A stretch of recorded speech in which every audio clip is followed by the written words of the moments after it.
ভোর ৫:৩০টায় উঠে রান্নাবান্না শুরু। কার জন্য কি জন্য সব থাকছে এই ভিডিওতে। আসসালামু আলাইকুম।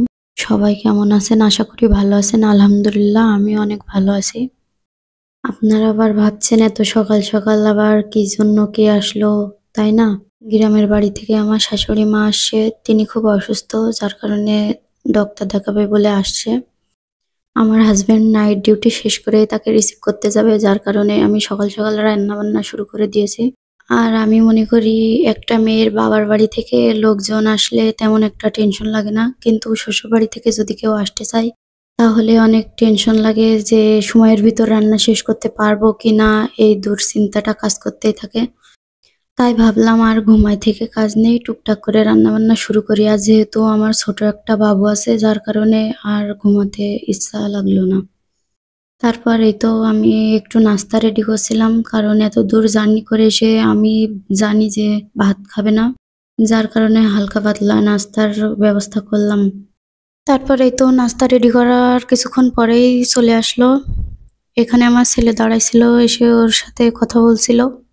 আর আমার ছেলে তো কারোর কাছে তেমন একটা যেতে চায় না, অনেকদিন ধরে দেখে না, যার কারণে যেতে চাচ্ছিল না। তারপরে একটু নেলে জোর করে এই আর কি।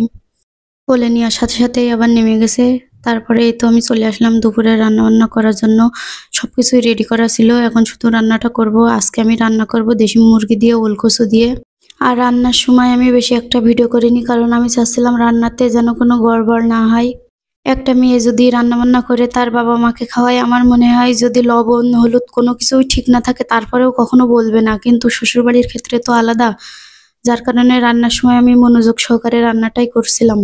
তারপর এই তো বিকালের দিকে একটু তালের পিঠা বানাবো, যার কারণে নারকেলটা রেডি করে নিচ্ছিলাম। নারকেল ছাড়া আবার তালের পিঠা তেমন একটা খেতে ভালো লাগে না।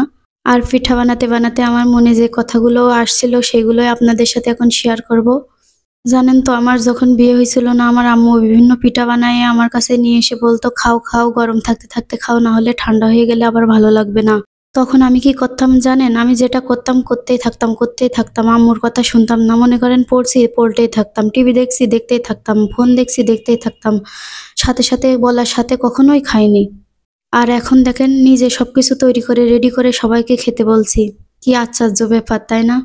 তখন শুধু দেখতাম তালের পিঠাটা রেডি করেই সামনে ডালা ভরে দিয়েছে, কিন্তু কিভাবে, কোথা থেকে, কি প্রসেসিং কিছুই জানতাম না। আর আজ দেখেন এই পিঠার আত্মকাহিনীটা আমার মনে পড়লেই এখনই কষ্ট লাগছে। প্রথমে তালটা থেকে এই রসটা ছাড়ানো, তারপরে আবার তাই দিয়ে এত প্রসেসিং করে এই পিঠাটা তৈরি হয়। আসলে একটা কাজ দেখার থেকে করতে গেলেই বোঝা যায় সেই কাজটার পিছনে কত কষ্ট লুকানো থাকে।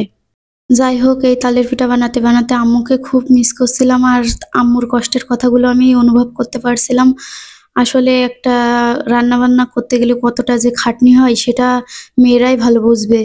তাও সেটা আবার বিয়ের পরে, বিয়ের আগে কখনোই বুঝবে না। কারণ বিয়ের পরে একটা মেয়ে তার শ্বশুরবাড়ির সদস্যদের মন জোগাতে যত কিছু করে, আমার মনে হয় না বিয়ের আগে কখনো তার ৩ ভাগের ১ ভাগ করে। এত কিছু করার পরেও যদি শ্বশুরবাড়ির সদস্যদের মন পাওয়া যায় তাহলে তো কথাই নেই। আর যদি মন পাওয়া তো দূরে থাক, একটু খুশি না করাই যায় তাহলে অনেক কষ্টের ব্যাপার। এগুলো একটা মেয়েই বুঝবে। আজকের ভিডিওটা আর লম্বা করব না, এই পর্যন্তই। সবাই ভালো থাকবেন, সুস্থ থাকবেন, নিজের খেয়াল রাখবেন। সবকিছুর আগে ভাববেন নিজের খুশিটাই বড় কথা। যাই হোক, আল্লাহ হাফেজ।